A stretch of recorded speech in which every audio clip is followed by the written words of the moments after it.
What's up, y'all? Welcome back to Cruising with Kevin, presented by Crep Protect and powered by Genesis.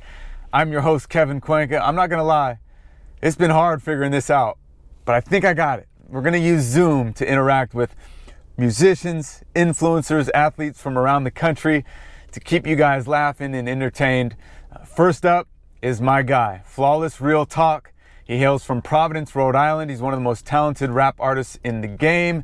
He's built up a following of almost 800K on Instagram alone, and you've seen him on that Netflix show, Rhythm and Flow. He was one of the finalists there, and just a great dude. Love arguing with him about who's better, Jordan or LeBron. He was actually a huge Kobe fan as well growing up, so I'm gonna take him over to a mural in the mid-city area of Los Angeles, and we're just gonna have some fun riding around the west side of LA. Appreciate you guys hanging out. Let's get it. One life to live, one life to shine. I pray to God that I live my life right. So in the meantime, in between time, get you some money, baby, and I'ma try my best to do likewise. And I know that money coming, I know that hustle coming. I get it right. I'm trying to get it right. Yeah. Flawless, what's up, bro? Going on, King? How are you, sir? Doing great, man. How you doing? I'm doing good. I love the fact that you have managed to match your chair to the rest of the lining in your room.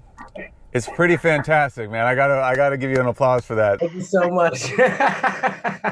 Welcome to Cruisin' with Kevin, presented by Crep Protect. Oh, okay. I'm going to be sending you this care package of all of these shoe cleaning products from my good friends over at Crep. We'll have the wipes, the ultimate rain and stain for your Timbs, Fire. the shoe cleaning kit as well, and I'll make sure that I throw some extra ones in for your family members. Thank you so much. Shout out to Crep. Absolutely, bro. But with that, let's get started, man. I've been looking forward to chatting with you for a while. I know on your end, it probably looks like a super bootleg Zoom call, but I've actually got 2 GoPros in here, and I'm gonna cruise over to a special spot in LA that you made me think about, and we'll get to that later. But first, how are you? Everything is good. Thanks for asking. The family is good. Just been working on music, man. Taking it one day at a time. You know what I mean? Trying to just get through this tough time that we're all in and make it out of this. You know what I mean? And so the world comes back and we can finally tour the world, man. I'm definitely looking forward to it. I can only imagine how you felt this, like, I got to get out there, man. I've got to take advantage of this the momentum that you built. But I'm sure that there's also been moments during this pandemic that you've also really looked around and been super grateful for your family. And I say that to say congratulations as well. I saw on your Instagram that it looked like you just proposed to your now fiance on her birthday, right? Hey, Congrats. I'm officially retired. Had to hang up the jersey, but hey, I'm in the Hall of Fame, Cap. I'm in the Hall of Fame. You know what I mean? It's all good. It's all good. You went out on top. You went out like Derek Jeter, bro. My shit's going in the Raptors, baby. You know it. Legend. You know, I had a chance to see you and her interact. Your daughters were there as well. We'll get to Rhythm and Flow later on, but just seeing you guys interact and you performing almost to your family during that show. Can you just talk about the journey that A, you've been on, and that B, she's held you down for all these years? It's been a struggle, you know, being an independent artist. You have your ups and downs. You have your moment of doubts. You know, you always hope for things to happen in your favor, for your career to jump off. And she's held me down on the home end and been there through the home stretches and always encouraged me. And I think most importantly for my kids to be able to see that kind of moment comes full circle, because I've always had the fear of them growing up and realizing that their dad wasn't successful. You know, as much as I've tried, as much time and work as I put in, I always want them to have that message that they can follow their dreams and anything is possible. But without me being successful, it's hard to send that message. So for them to see that moment, see me there on that type of platform and be able to dedicate that moment to them, it meant the world to me. And that's why, you know, that's why I did it, man. I did it for my legacy. I didn't do it for the money or the win. I really did it for my legacy, man. And just going out and being who I am and being true to me the entire way was most important than anything, you know, in that competition. Your stepdad worked for a transportation company that helped touring musicians. Were there gems that he passed off, or even just seeing that happen or knowing what your stepdad was doing at that time, do you feel like that had an influence on you getting into music at a young age? Oh, absolutely. My stepdad at the time, he was married to my mother. I was just a kid at the time. He was a tour bus driver. So he was driving for everybody, man. I mean, I would go out with him in the summertime. I was on all like the Nelly tours when Nelly was like really huge. During that time, actually Destiny's Child and Cash Money was opening for Nelly on a few of those tours. And I got to spend a lot of time with like Beyonce when she was in Destiny's Child and see the lifestyle, see, you know, what it was like traveling the world, waking up in different cities every day. And I began to do it for like 3 summers straight. And then him and my mom ended up, parting ways.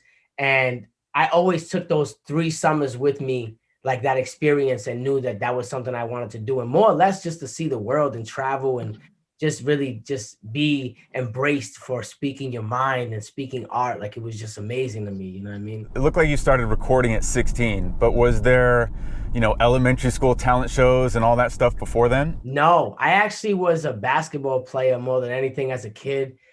We won a couple state titles in my high school, as a freshman, and it was just like dope. And then when I got like 16, 17, my family fell into some hardships. My mom went through some stuff and I found myself on my own.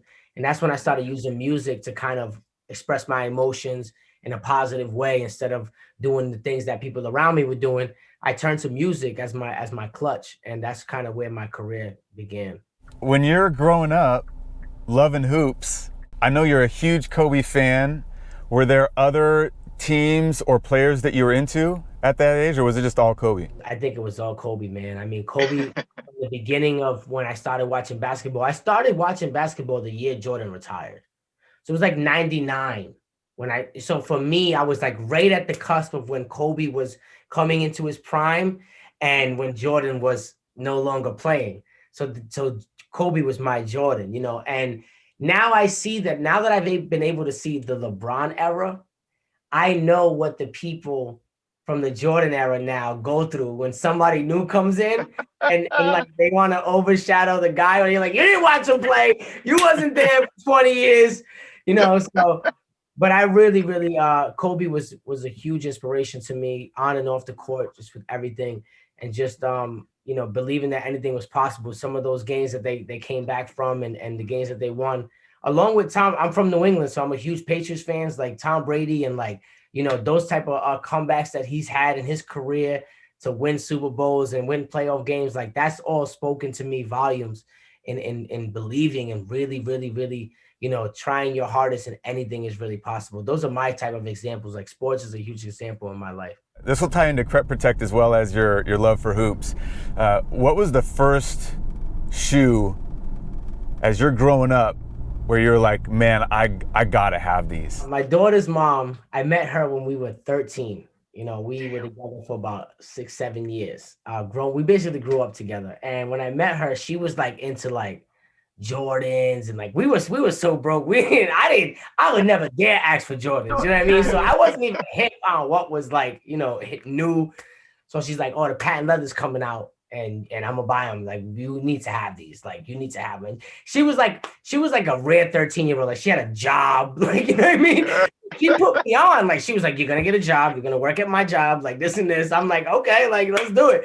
And we had like the freshest stuff in school, and she put me on to like fashion. Like, so the first J's that I had that I was like, wow, like I felt like I had something special were the all black patent leather J's. I would say like year 2000, you know what I mean? And I love J's ever since. Like I never stopped buying J's ever since then. So I'm 20-year buyer of Jordans. Yeah, they were huge. They were so popular. I know I never afforded them at that age. You know what's funny is I went to Flight Club in LA, and I actually grabbed a pair of those, and it was so funny because I was like, yeah, I like these, you know what I mean? I think I'm gonna grab me a couple of these. So I hand them to the guy, and I was like, how much are these? And he was like, 3,000. I was like, okay, where's the broke section? Like, is there a broke section over here? Like, is there like $100, $150. No? All right, cool. I'm in the wrong. He's like, Foot Locker's down the block, bro. I would have asked him where the sloss and swap meet is at so I can get some fake ones. That's what I would have done. Did you have like a go-to basketball shoe for your basketball playing days? Was there one favorite? I had the Iverson 3s. Yes, I remember now, the Iversons. And you know what? I'm going to tell you a little story. Okay. I rocked with Iverson too when I rocked with Kobe, right? My stepdad at the time was tour bus driving for Frankly, Beverly and Mays, old school band. Wow. So I'm in Philly with Frankly, Beverly and Mays, my stepdad. And I'm talking to Joe, the R&B singer, right? Yeah. Coolest guy in the world. Used to send me to get him Gorda. I come back, give me like a $20 bill. It was the greatest thing ever. Right? So shout out to Joe, man. Love, show mad love. I see like this guy walking down the street. He's by himself. And I'm like, that guy looks like Allen Iverson. Like, it's crazy. And then I see a crowd following. So I'm like, that's definitely AI. Now, mind you, I'm like 12. I'm like 12 at the time. So I go around the venue. Boom, he's walking into the venue for the show. I'm like, yes, I'm definitely going to meet this guy. Like, it's not even a question because I'm back here. I got the all access pass, baby. I'm in here. So he goes into the crowd. He watches some of the show. Then he hits the back. He's doing his mingling. Now, I've been around enough stars at this time where I know when there's a certain time to approach a celebrity. Like you approach him at a bad time, you're never gonna get the pick or the exchange. I'm this young, but I'm already understanding that concept. So I wait. Boom, I wait for the perfect moment. He does his mingling, all that. Perfect time hits, perfect window. So I come up. I'm like, yo, I'm a huge fan. You know what I'm saying? Can I possibly get a picture? Now I'm 12. He looks at his boy and he's like, and the guy just starts pushing me out the door, right? Oh, damn.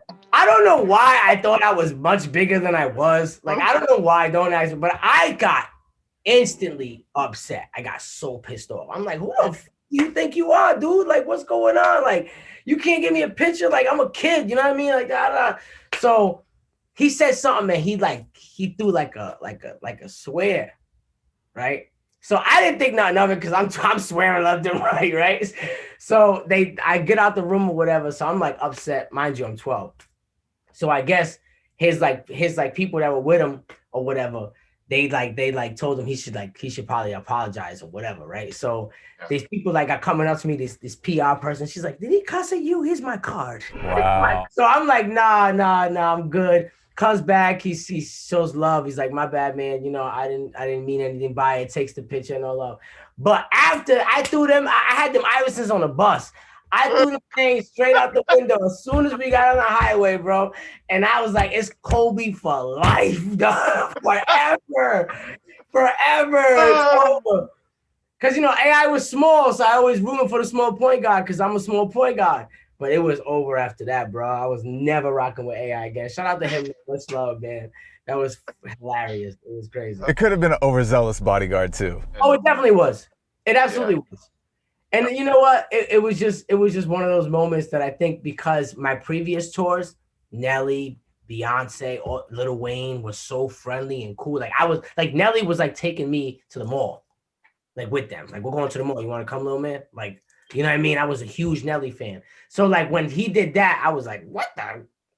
How dare you? Like, I'm known in these streets. So hold on. When Nelly is asking you to the mall, it's like you, Nelly, and the Saint Lunatics, and you guys are all going to the mall? Because you know what it was? I was already a Nelly fan. So I'm 12 with the Nelly vocal on. I know all the music. So they're doing sound checks. I'm the only guy in the crowd, because there's nobody in the stand. So now I'm just a kid. They see me now every city. They know I'm obviously somebody's kid on the tour. So they started having pickup. One time we were in Virginia Beach, there was a hoop in the back. We started running pickup games, basketball games. These are memories that I always cherish because they were that cool to me. And as I grew up, I was like, man, they didn't have to be that nice to me, So it was really dope to have those kind of experiences with them. And I still haven't had that 360 moment, where I've come across Nelly and been like, yo, you remember me? I'm the young kid that was So I can't wait for that to happen for sure. So you play hoops, You graduate high school. Was there any thought of like, hey, I might have a chance to play at either a JC or a D1, 2, 3? I actually did not graduate high school. What happened was, like my family, I said, went through hardship. My mom was going through some stuff. I found myself on my own at like 16, going on 17. I had to grow up fast. At that time, I was doing a lot of stuff that wasn't really, good, for money and like stuff like that. And it kind of took me out of school because I was like, at a time where like I was in school, I couldn't focus on school when I didn't know where I was going to sleep. So like that became more of an issue, more important than school. Like I got to make some money right now. Like I gotta figure this out because I can't be out here house jumping from friend to friend or like, and I had too much pride. So I would actually tell my friends I was good. Like even if I had nowhere to stay, So then that's when I started getting into hip hop, really taking music serious and just trying to like develop my craft. And it really, like I said, was my therapy opposed to seeing a therapist or psychiatrist. I was just in the room all day making music. Like that was just my way to express myself. And then I ended up getting my GED later on. But yeah, that's kind of how it went for me and how I transitioned into rapping. So you take this on, you fall in love with hip hop, and then you move to Atlanta at 19. I had already built a foundation at home, and we weren't getting booked for any shows. So the first thing I would do was I would throw these parties at my house, right? So let's say there was a show for me on a Saturday night. I'd throw a party at my house. I'd have all the liquor there. I'd make everybody show up, and then I'd sell tickets to the show at the party. So that way, everybody would have to go to the show. So then I would take the party after everybody was semi-drunk, ready to go party. I'd say, yo, there's a lounge. We're going to go rock a couple songs. It's $5 to get in. Come on, let's go. We all going to go there. It's only $5. Now I done sold out of tickets. We get there. There's nobody in the venue. The place is dead. I show up with 90 people. I do my thing and then leave with the 90 people back to my house for the after party. I did this the whole time, like until the major clubs started booking me. So now we're doing the major clubs, but our city's so small. My following was just following me from place to place. And I felt like, no disrespect to these people, because I appreciate them so much for helping me start off. But I was like, I'm going to be 40 and I'm going to be performing for these same 300 people. So I got to make a drastic move right now. What am I going to do? So here's where my stepfather, who was driving tour buses, comes into play. He finds out I'm making music, visiting Rhode Island to visit some family. He's living in Atlanta, right? Hits me up. He's like, yo, I didn't know you was doing your music thing. Like, da-da-da-da. You should come to Atlanta. It's like popping out here. Like you should, you know what I mean? You got me if you need a place to stay. That's all I needed. Now, he wasn't driving any more buses, but to me, like that was my connection to music. So I was like, if this guy gives me a place to stay, and we can, you know what I mean? Like he's got my best interest. Like to me, he was like more of my dad than my actual dad at the time because he did more for me growing up. So I was like, I got a place to stay. That's all I need. I'm gonna figure it out. You know what I mean? So I packed everything. We went to Atlanta and we started grinding and doing open mics. And just once I got there, my earliest thing, the first night we got there, we went to this club named South Beach. Not gonna lie, I did not want to be there. It's 1 a.m. Guys are performing one song. All the music sounds the same. I'm like, what am I doing here? It's nothing like my music. I'm like, they're not going to fuck with me. It's like 3 a.m. and I'm still waiting. I'm like, yo, let's get out of here. And he's like, nah. He's like, he's there. He's like, nah, we're good. I had like a little fake team. Like he called his brother. He grabbed the camera. He was like my cameraman. Yeah, like, but it looked like we had a little squad. I never had that. So I'm like, yo, we looking all right. You know what I mean? So we out there. I perform last. I do like a freestyle and one of my original songs, and the judges just wake up and they're like, yo, and I won that night. I was the last performer and I ended up winning it.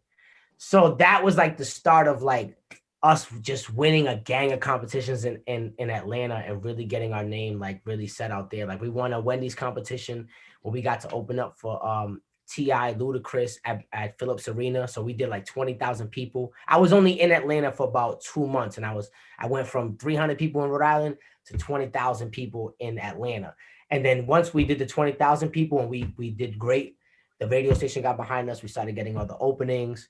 And then that's when I came across Tech Nine, who's an independent powerhouse. I opened for him, and he saw my show because he had to take a shit during my set. Had to use the bathroom, came into the back. I was shutting the building down that night. Like, it was crazy in there. And there was no way anybody that was headlining like could go through that venue and see what I was doing and not stop and be like, who is this guy? Because they're going crazy. You know what I mean? We were shutting it down. So after the show, he comes up, he's like, yo, man, I'm doing 48 cities next month. If you could figure out how to get from city to city, you're more than welcome to come.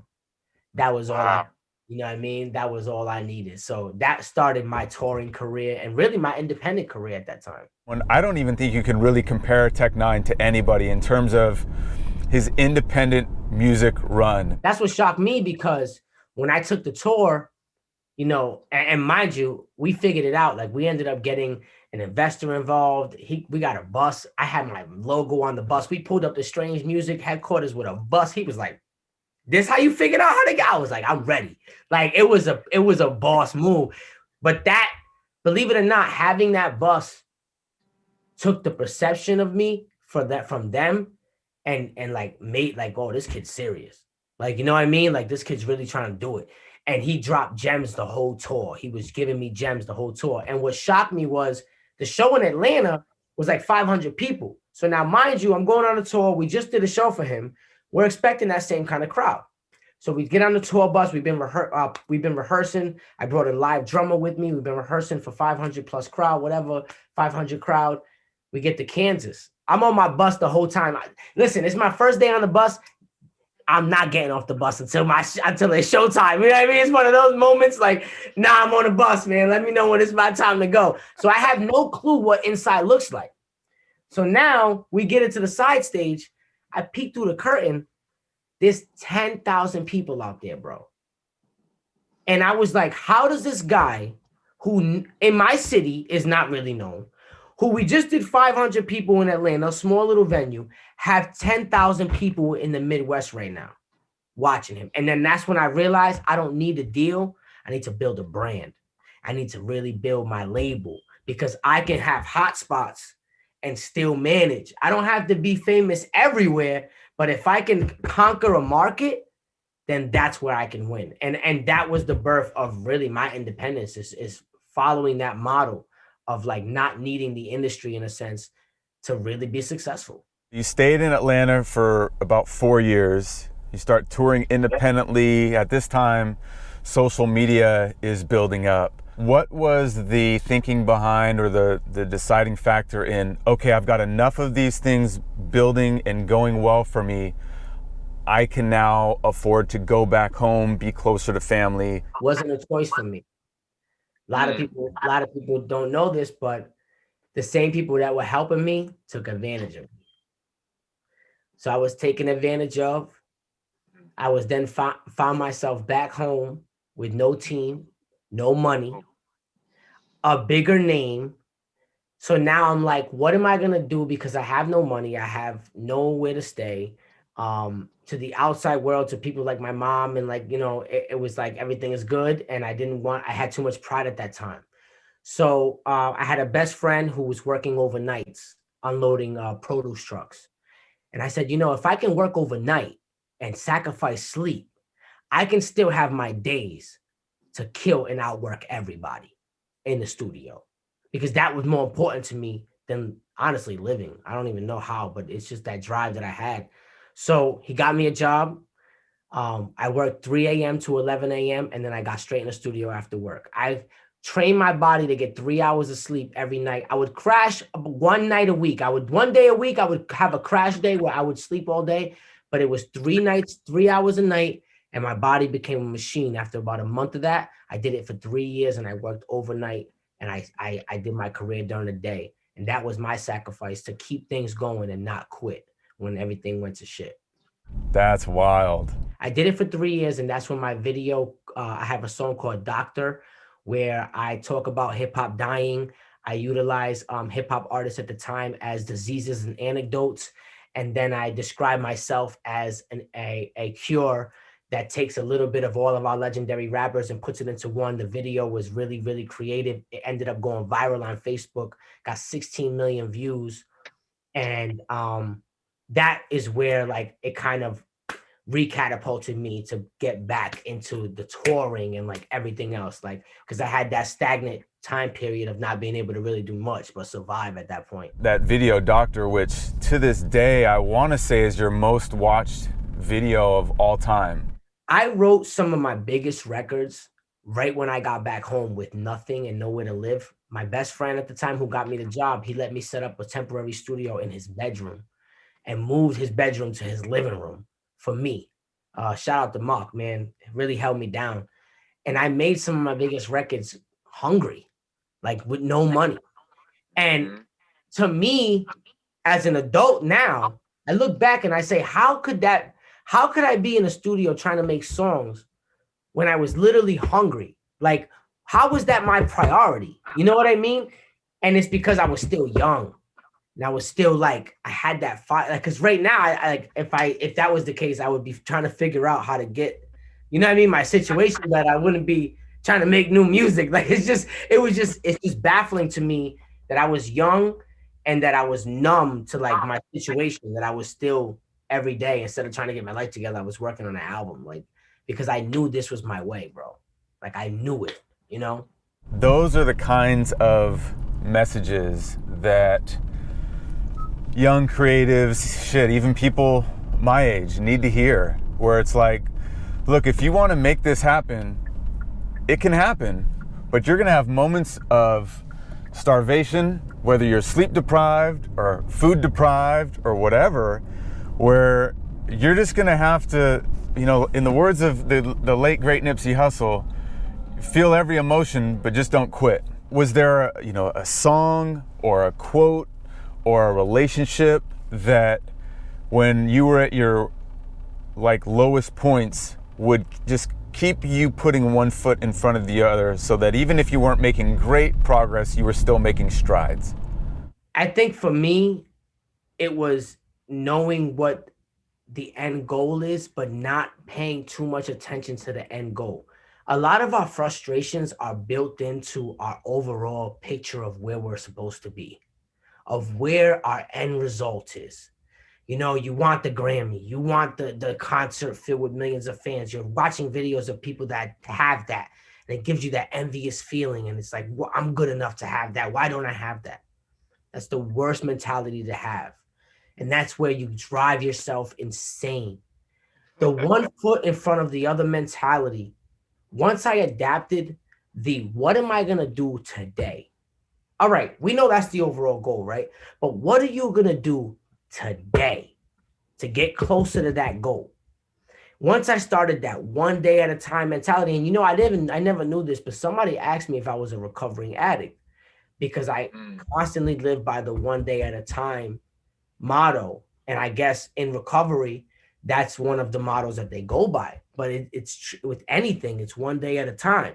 You have to focus on what you're going to do today to get to that step. Because if you just continue to think about the overall end result, you get frustrated with where you are. Once I put my head down and I started going day by day, I looked up after a year and was like, wow, man, we came far. All right, keep going. And then you put your head back down. You can look up every once in a while, every mile mark. Absolutely. There is a really cool mural over here that I'm going to show you. And so I'll literally just pull over right here and then I'll let you see it. Oh, damn. That's fire, bro. You won't be able to see this, but the signs that the people are holding up, they've all got masks on. And there's signs like education is power, fight COVID, Black Lives Matter, I can't breathe, no justice, no peace. And then those are all the different titles that they've won. Yo, that's so sick, bro. I gotta visit that. When you come out this way, just let me know and I'll shoot you the address for it. I want to go back to that period of you get back to Rhode Island. You're figuring it out. You're making some really great records at that time. I mean, you put out Doctor, Take Me Away, Monster, all these records that are like some of your biggest records at that time. You had another record that you put out featuring Jadakiss. So you're obviously working hard. You're grinding and you're figuring it out. Were Was it frustrating to not have a breakthrough that you knew you were talented enough for and had worked hard enough for? Once I adapted that mentality of one day at a time, it became less frustrating and like more of a team effort. You know, I built up a relationship with a videographer who was just starting out, and I kind of built up with him, you know, and as his talent grew, my talent grew, and like things like that. Like, and then my team became more well versed. The same drummer that I brought to the Tech Tour in 2011, he became, you know, somebody that was on the team. He's still on the team now. We're 9 years in. You know what I mean? Like, so it's like we built that team up, and now grinding and putting out this music and trying to just make those milestones, you know, and everything's a milestone. Like with the song with Jada, you know, that's a milestone that brought the momentum into me actually creating the album 24/7, you know, which brought momentum into me getting appearances at like DJ Clue and Shade 45. And then those freestyles, like everything led to something else. So like, you know, the Jada feature led to me being motivated to do the album. The album got me on the radio. I had 5 singles on the radio playing locally and like regionally at the same time. So it was like the album was buzzing. Damn. It came in number 23 on the iTunes chart. So like we charted, and it was just like so many different things we were using as momentum. So now we get these Shade 45 appearances. We start killing the freestyles. Freestyles are getting hundreds of thousands of views because I'm killing them with the bars. So those start to everything. And then we had an opportunity of submitting something to try to get on the BET Cypher. And that's when I submitted my DJ Clue freestyle. And it was actually to the BET Cypher, like classic beat that they have. And that got me into the BET Cypher in 2018. And that kind of snowballed into, you know, the start of the next level. How did you even get the Jadakiss feature? Was there like a connect? It was a connection with a friend of his who was close to like his business, his manager and stuff. And we let him know we had a little budget. We wanted to work. And at first he wasn't sure if he was going to do it because they said, I'll send 3 songs, you know, and he'll do the one he likes, the best one. If he likes any of them, if you don't like any of them, then, you know, we can't do it. And I knew that I had the record. So I'm like, nah, I'm sending 1, bro. Like, this is the song. You know what I'm saying? Like, I'm sending 1. Trust me, this is the record. Like, this is it. And he's like, all right, if he don't fuck with it, you know, then he don't fuck with it. I'm like, no problem. And within like an hour, they hit me back and he was like, he gonna do it tomorrow. I was like, let's go. So, you know, he rocked with the record. He killed the record too. He didn't give me like a slouch verse. He gave me, honestly, a fire verse.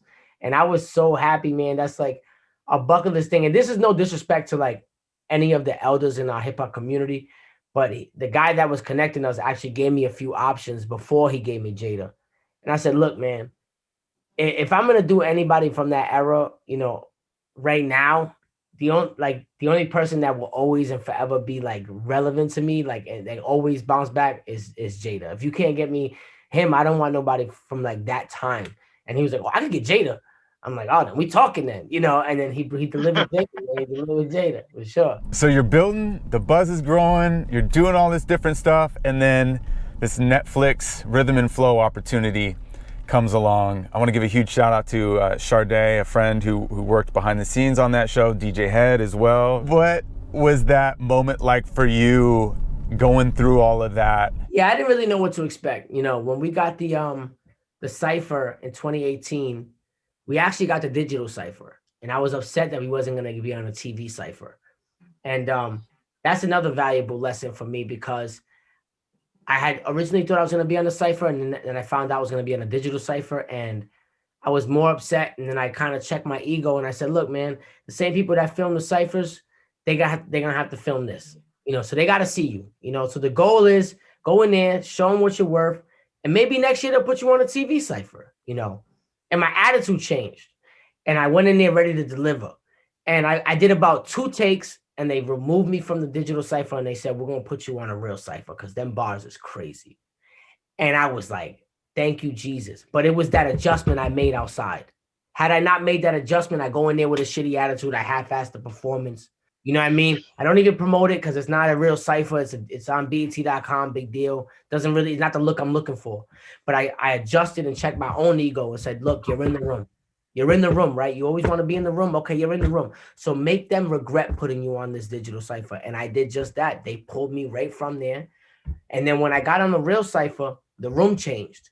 The Netflix people walked in. You know, these people label execs are walking in. It's how I met Afion Crockett. You know, he walked in. You know, he's with some people, and I delivered there. The Netflix people approached me. They're like, "Are you signed?" I'm like, "No, I'm not signed." They're like, "Well, we're looking to do a hip hop competition show on a streaming platform." I didn't know they were the Netflix people. I just heard streaming platform, hip hop competition. And for me, knowing that American Idol and shows like that are on cable and they disappear after they're aired, streaming platform means forever. Constant viewership, you know, residual income, you know. I said, oh, I'm down. I don't know which platform it is, but I'm down. We had no aware of Cardi or anybody. So about 2 months go by. It's December, around this time, actually. And we don't hear nothing. So we're like, okay, I guess they just might have not selected me, whatever. They finally called me to go audition for the producers. We auditioned for the producers. They love us. So then they tell us we're gonna audition for Cardi now. So now I know Cardi's involved, you know. And then once I auditioned, then the press started going out. We find out who's on the show and that it's gonna be on Netflix. And you know, from there, I was like, I definitely need to make my mark on this show. You mentioned Cardi. One of the hilarious moments in that show was her calling you Puerto Rican Poppy. And even getting to see you guys, you know, I was there for the finale and seeing you backstage, your family there, and Cardi's taking pictures with you guys. Obviously, Chance the Rapper, and you had times where he was, you know, giving you some game and insight. What was it like for you, just, you know, rubbing shoulders with A-list stars like that, and then B, having those moments where you could get a little game from any of them or have just a funny moment as well? I think it speaks volumes to just us belonging in the room. I think that's most important for me, to be able to elevate in those moments, in those tough moments in the competition. Like, hey, I can be in this room. I'm talented enough, you know. And it's not really of being in awe, because sometimes a lot of and here's a gem. I've watched guys throw it all away for a picture with Hov. And a lot of people might not understand that phrase. But when sometimes when you're too much of a fan rather than a peer, it could hurt you in the long run of business. So for me, rubbing shoulders with those type of artists, it was more important for me to be viewed as a peer than as a you know, up and coming, you know what I mean? Like, I wanted them to respect me. And I think after the finale and after the performance with Janae, where I know they didn't think I was going to pull that off. I know they didn't, because I heard the whispers. You know what I mean? That was my exit. No, I'm here, baby. You know what I mean?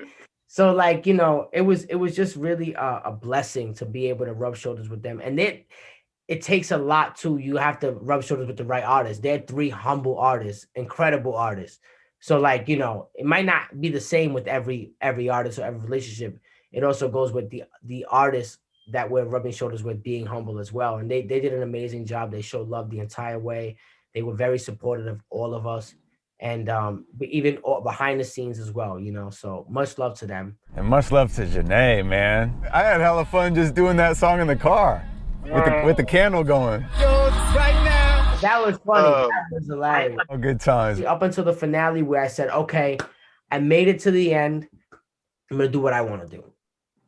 Because there was a lot of, hey, just in case you want to do this, you know, hey, think it'd be cool to do this? I never said this to anybody in the interview. This is exclusive. That night, I had a dream. I don't know if you ever seen The Mask with Jim Carrey. Have you ever seen The Mask with Jim Carrey? Yeah. I had a dream that I was on stage with a top hat and a cane and dancers, and Cardi and Chance and T.I. were looking at me like, and it was like a symbolic thing. Like, I woke up and I was like, don't do what they want you to do. Do what you want to do. Don't make it about what you think Cardi, T.I., and Chance. Because remember, this is an opinionated thing. America's not voting. This is 3 judges. You know what I mean? 3 people out of the billions of people in this world. It's opinionated. So now it's easy to get caught up in what you think they might want to see from you. I didn't do that. I did what I thought I wanted to do. You know, I wanted to tell my story. I want to dedicate this to my family of how hard I've worked, why I do this, you know, letting the people know I really am on my way. And having Hit Boy as a producer was a blessing because I came in with the vision. I was like, and I told him just like this, I need Tupac, Dear Mama, and Tupac Changes. That's just the way it is. I need the middle of that. Literally just like that. I told him I needed just, and he was like, I got you. And he created On My Way. And I was like, yeah. The moment he started playing it out, it hit me. And I was like, this is exactly what I need to have a genius like this where I can describe 2 records and say, smash them together and give me this instrumental so I can pour my heart out, please. And he does it in 20 minutes. It was like, can I have your number, bro, please? Huge shout out to Hit Boy. He produced Racks in the Middle. He just did the whole Nas album. I mean, just super talented dude. He did the Big Sean's too, and it's crazy. Crazy. Shout out to Hit Boy, man. As you've built from that show and continued to do records, like What a Time was a really insightful record about what's going on now with you know, social injustice and Black Lives Matter and us all A, recognizing the inequality, and then B, understanding that there are many who don't have it as well as we do, aren't as well off as we are, or blessed in certain areas. And that leads me to this next question about Livid app and this streaming platform that you have partnered with and signed a deal with to give not only fans an all-access look at your recording process and, you know, exclusive concerts, etc., but there's a huge give back charity component to that as well. Can you speak to the motivation to sign with Livid and what your goals are in doing so? When my world tour was canceled, I found myself sitting around and realizing that the world was in pain and the world was also healing at the same time. And it was tough for me to be motivated to drop music, or even not even drop music, but try to sell anything. Like, I just felt like weird about trying to push a product or trying to, you know, promote anything. It really was just about the cause and what's going on in the world that was more important. And What a Time was for me to kind of be able to talk about those injustices and kind of put that out there in a way that we can put the music out, you know, and help people kind of get their mind off of it and speak that expression of it. And then I said, it's not enough to just make a record about it. You know, how am I going to use my influence? Like, while I can't tour, while I can't do nothing, I said, well, maybe I'll film a concert. And then I said, well, that's not going to do anything. So I said, okay, I'm going to live stream, but I'm not just going to go on IG Live. I'm going to find a platform that's going to partner with me and make this difference. I got so many ideas of what I want to do. So we came across Livid, and what the real beautiful thing about Livid and what was the groundbreaking thing that made us partner with them was the idea of the gifting and the coin gifting and animation and interaction of the app, and allowing us to donate those coins to charity for charitable causes, and not only supporting us in that, but matching our charitable donations as well. So now it becomes, you know, a much bigger picture than just us. I didn't feel comfortable going on live streaming and asking for tips or, you know, doing those type of things. So I said, okay, if I partner with an app and I can make this about charity, I can dedicate my time, still be impactful, still connect with the fans. And now it's for a good cause, you know? So it's me just finding ways to utilize my influence while we're stuck at home. What else is there to do? Nothing. So we're going to live stream till the pandemic is over. And then when the world opens back up, this Livid thing will turn into a reality show, and everybody will get an inside look at behind the scenes of everything that we're doing, from touring to meet and greets to everything. So it's a beautiful thing. And we're just going to continue to find charitable causes every single month. And the ability to adjust every month on a charitable cause allows us to focus on things that are happening in the world at the current time. You know, we're going to see who needs it most, what cause needs it most, where are we lacking. and focus on those type of things. So for this month right now, we're doing a toy drive. We're donating to the Hasbro and Boston Children's Hospitals in my area. And this is already tradition for Team Rise. We do it every single year. And now we're bringing the Livid platform. We're doing it on a greater scale. And it's just a beautiful thing, to be able to make a difference. Man, that's so dope. And you mentioned the Hasbro Children's Hospital. Like you said, you guys you were just there last year donating gifts and doing a toy drive and all that.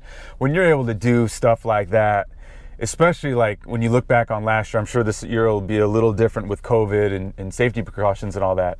But when you're able to utilize your fan base, have a toy drive, show up and have that exchange with families and give them these gifts, what's that feel like for you, man? Especially knowing that at one point in your life, you very well could have been one of those kids receiving gifts like that.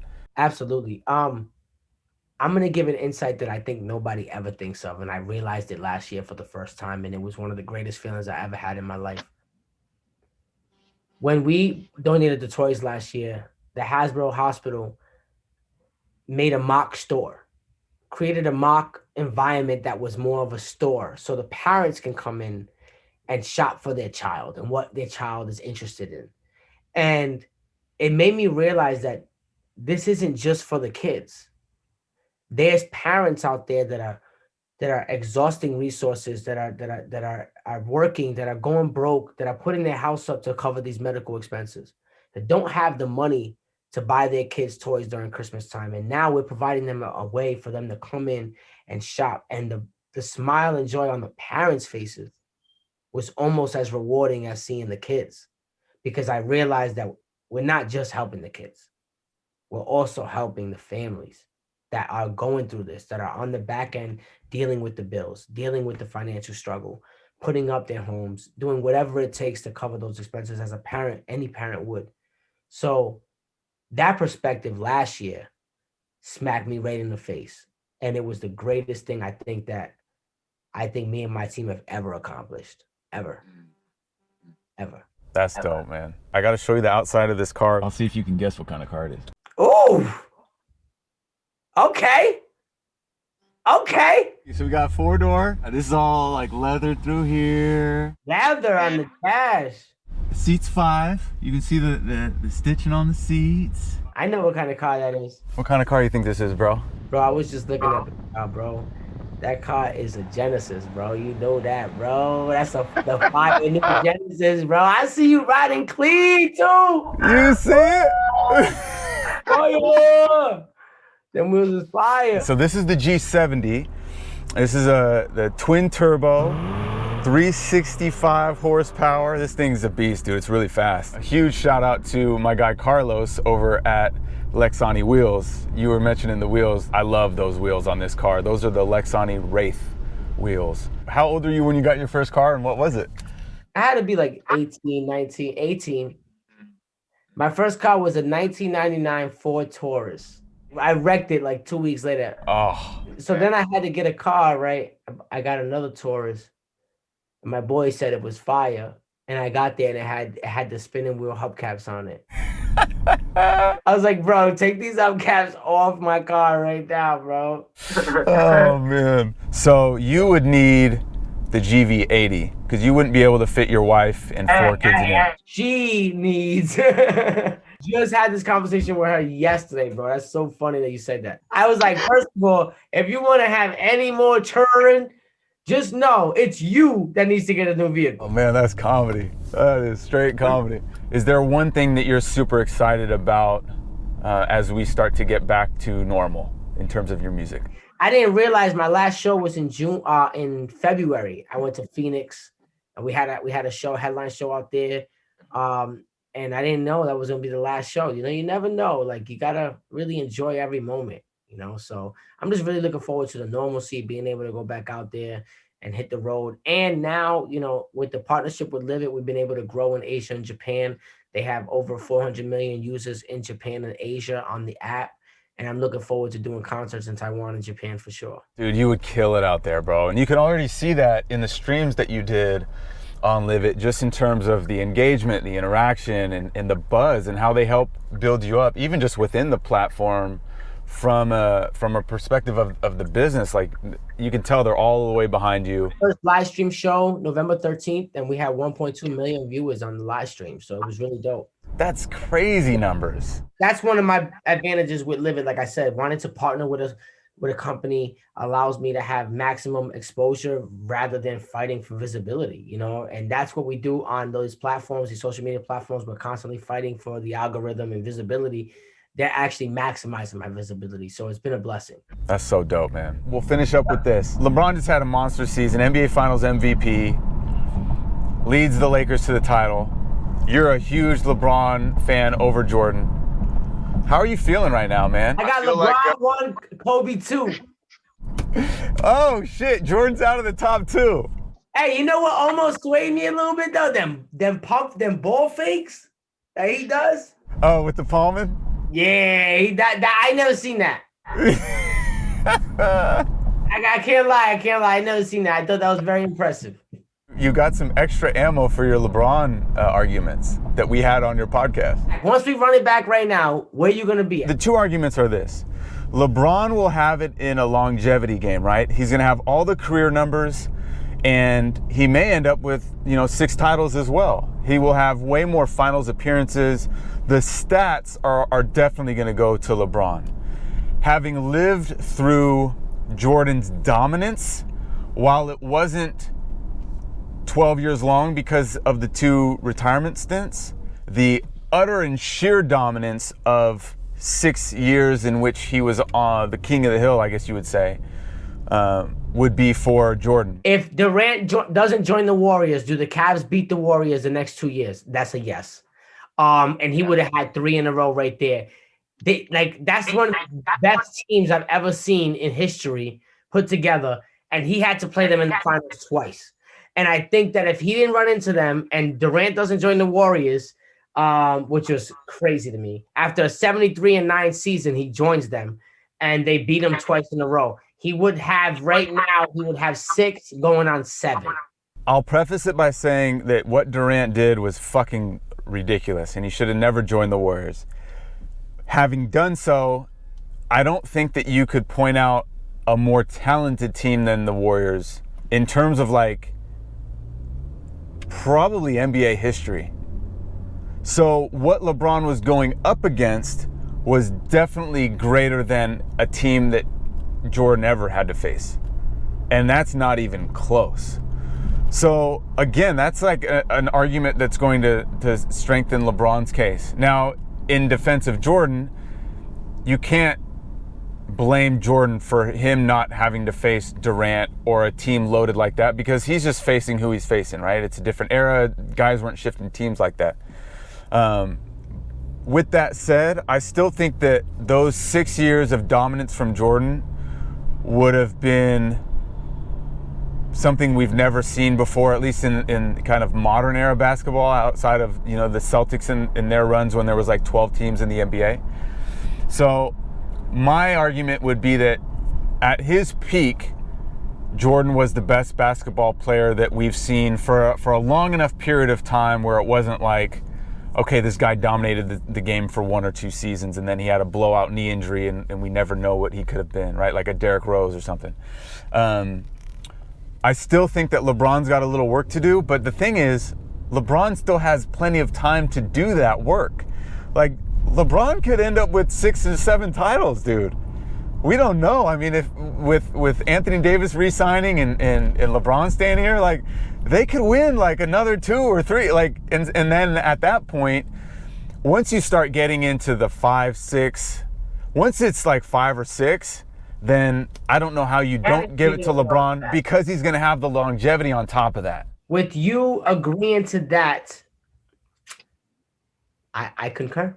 We found some common ground. We got to find some common ground. And I think that when they win this year, we're going to revisit this conversation. When he's, just blowing out the scoring, just everything around the board stats. And then he has 1 more ring than Jordan and 13 final appearances in 14 years. Yeah. There's going to be nothing else to talk about. In the meantime, I cannot thank you enough for joining me on Cruisin' with Kevin, bro. I had an absolute blast. We will continue to argue Jordan and LeBron for the next 10 years. Thank you so much, man. It's been a pleasure and an honor to be on here, man. Much appreciated, family. Thank you. Much love. Take care, bro. We'll see you soon. See you soon. I could argue with him about Jordan and LeBron for days. Flawless is my guy, though. Can't thank him enough for hanging out. And to you guys as well, so much appreciation for joining me on another episode of Cruisin' with Kevin, presented by my good friends over at Crep Protect. Make sure to check out their shoe cleaning products. Could not do this show without them. And then, of course, the fine folks over at Genesis for giving me this beautiful G70 to cruise around in today, to check out the Kobe Mural and just hang out on the west side of LA. Thank you guys so much for hanging out. We'll see you next time right here on Cruisin' with Kevin. Marathon continues. TMC.